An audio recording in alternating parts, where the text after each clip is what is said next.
Ang kwento ni Jose, isang lalaki ng pananampalataya.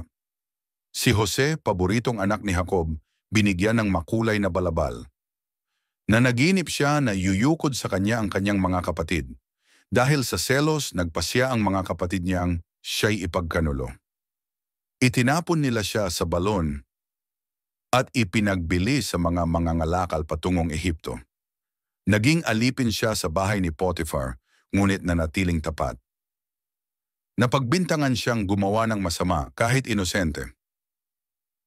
Ipinakulong si Jose, ngunit hindi siya nawala ng pag-asa sa Diyos. Sa bilangguan, ginamit siya ng Diyos upang magpaliwanag ng panaginip. Nanaginip ang paraon ng kakaiba at walang makapagpaliwanag. Si Jose ang tinawag upang magpaliwanag ng panaginip ng paraon. Ipinakita ni Jose, darating ang 7 taon ng kasaganaan at 7 taon ng taggutom. Ginawang tagapamahala si Jose ng buong Ehipto, pangalawa sa paraon. Nagplano si Jose para sa taggutom.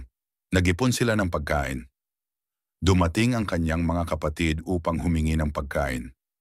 Hindi nila siya nakilala, ngunit siya'y naantig. Sa huli, ipinahayag ni Jose kung sino siya. Hindi siya nagalit, pinatawad niya ang kanyang mga kapatid.